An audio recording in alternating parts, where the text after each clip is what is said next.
Hey guys, so we are going to do the next step of our 1-point perspective unit today.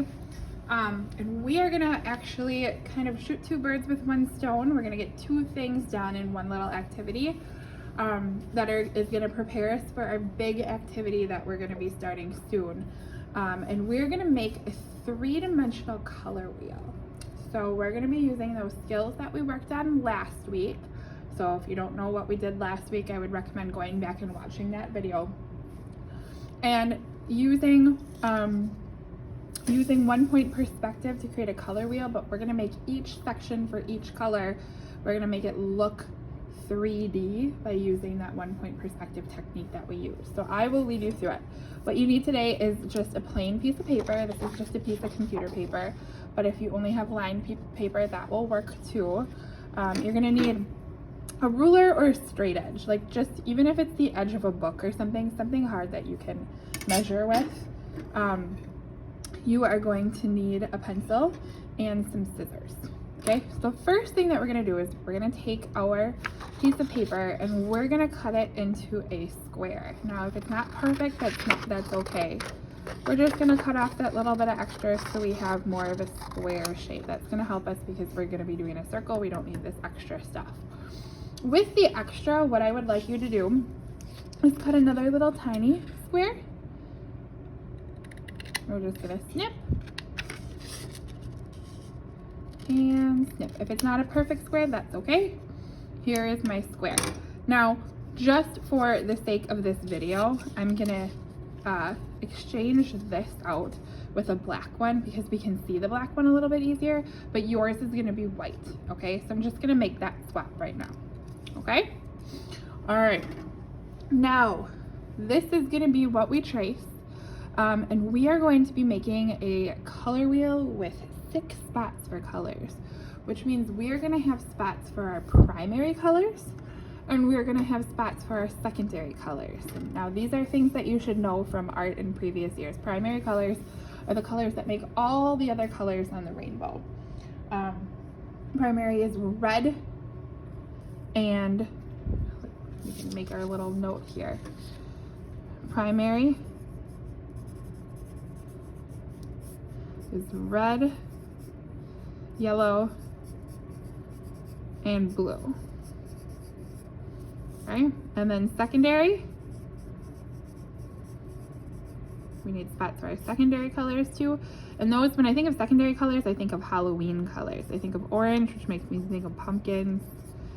I think of green, which makes me think of the Wicked Witch, and there's violet, which I think of like wizards and sorcerers and stuff like that.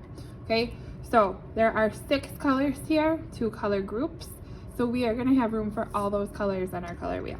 Okay, first thing we're going to do is we're going to take our pencil and we're very lightly going to draw a circle in. Now your circle doesn't have to be perfect, but it does have to take up most of your paper. Eventually we're going to erase these lines, but this is just our guide. It's going to help us figure out where to put the squares on our color wheel. Okay, so there's our circle. Right smack dab in the middle of my circle, I'm going to draw my vanishing point. So you can pause this video right now and take a moment to complete those steps. You're going to cut off your extra piece of paper and then cut off your little square from that piece of paper. Okay, I wrote stuff down, you don't have to because I have it here for you. And then once you have your square of paper, you're gonna draw your circle. That does not have to be perfect, so don't stress out if it's not, with your little vanishing point right in the middle. All right, next what we are going to do, once you have all these steps done, we are going to trace our little square. So yours will be white, but I'm using a black one just so it's a little bit easier to see. So I'm going to start out by doing one right at the top of my paper.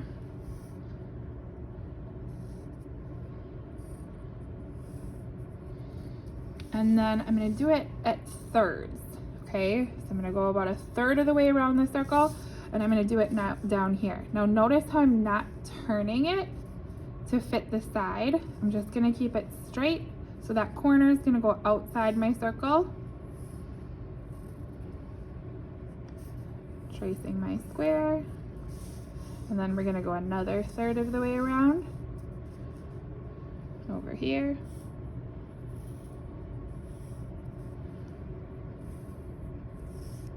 Okay, so those are gonna be the squares for my primary colors, for those colors.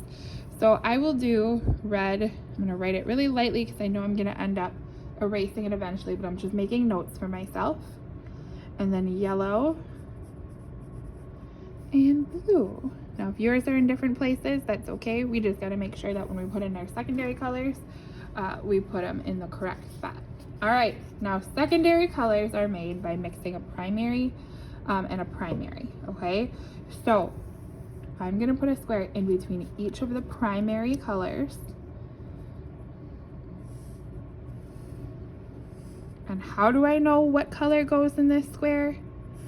I look and see what colors are next to it. So I have red and I have yellow. What do you get when you mix those two colors together? It's kind of like mixing ketchup and mustard. We have red, yellow, that's gonna give me orange. So I'm just gonna make a little note of it. Going down to my next one, put my square right between those two primary colors. Okay, so now I have yellow and blue. What do I get when I mix yellow and blue? I get green. So I'm gonna very lightly write that in there. Okay, so you can tell we're kind of going in rainbow order. Red, orange, yellow, green, blue. Next, in between blue and red, I'm gonna do my last square